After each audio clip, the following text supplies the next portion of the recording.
You think you know what fear is? You don't. True, childhood shattering fear isn't a monster in the closet. It's the whisper under your bed that knows your name.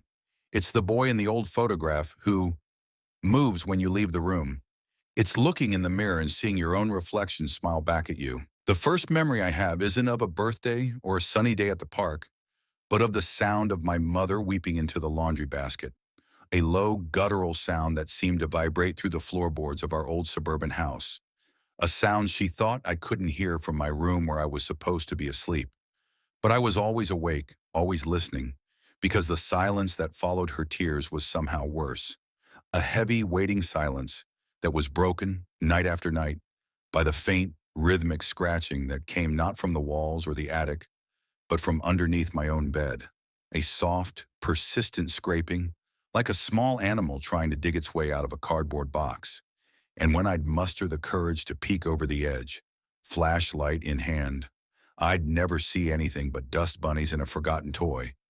Yet the moment the light switched off, the scratching would begin again, accompanied this time by a dry, whispery voice that would recite my name. Not in a menacing way, but in a pleading, lonely tone. David, play with me, David. I'm so cold down here. And when I told my parents, their faces would go pale and tight-lipped, dismissing it as nightmares or the house settling, until the morning I found a single, long-stemmed red rose, thorns and all, lying neatly on my pillow, its petals frozen solid and weeping cold tears onto my sheets. A gift from an unseen friend who was no longer content with just whispers. The second horror began, not in my house, but in my grandfather's.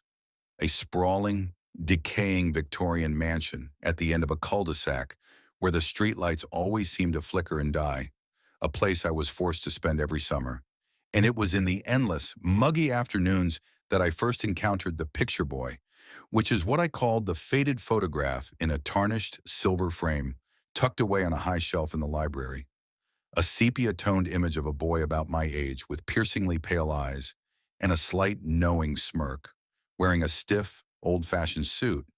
And at first, I thought nothing of him, until I started noticing that his position in the photograph would change minutely from day to day. A hand that was once in his lap would be resting on his knee. His head would be tilted just a degree more, his eyes seeming to track me as I moved around the room. And the real terror began when I realized the changes weren't confined to the photo itself. I'd find a single, small footprint in the dust of the attic, precisely the kind a leather dress shoe would make. Or I'd walk into a room and find one of my toys moved, a toy soldier positioned to be looking out the window, or a wooden block placed deliberately in the center of the floor. And the air in those rooms would be frigid, smelling faintly of ozone and old books. And one night, I woke up to the feeling of pressure on the edge of my bed, as if someone had sat down. And when I cracked open my eyes, too terrified to scream, I saw him, the picture boy, not as a faded image, but as a solid, tangible presence.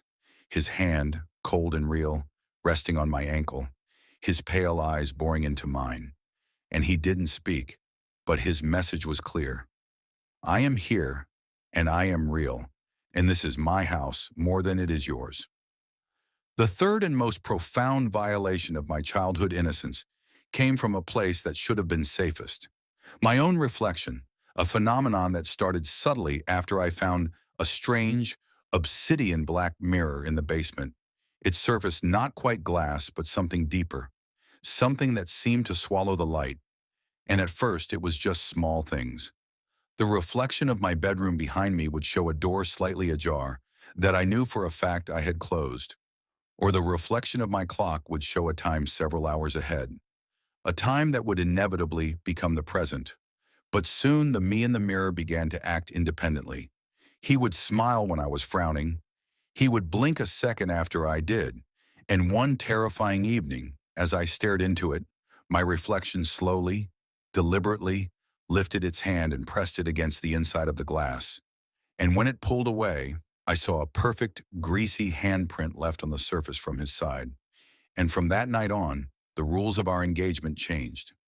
He began to mimic my movements less and less, instead spending his time just watching me from his world.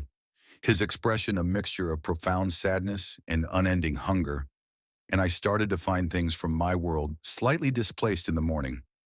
A book I'd left on my desk would be on the floor, a drawer I'd shut would be open an inch, and the final chilling confirmation came when I woke up one night parched and stumbled to the kitchen for water.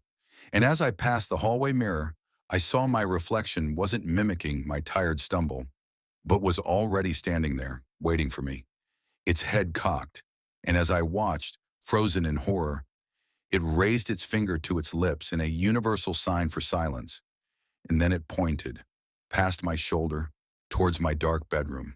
And from the blackness within, I heard the distinct, unmistakable sound of my own bed springs creaking, as if someone had just lain down in my bed, waiting for me to return.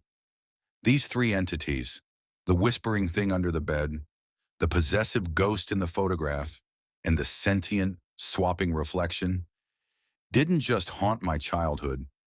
They picked it apart piece by piece, teaching me that terror isn't always a monster in the closet, but more often the slow, dreadful realization that the world is not as solid or as safe as you were promised, that the barriers between what is real and what is not are terrifyingly thin, and that sometimes the most frightening thing you can discover is that you are not alone in your own skin, in your own room, in your own life, and that the memories of those discoveries are ghosts that never ever leave you.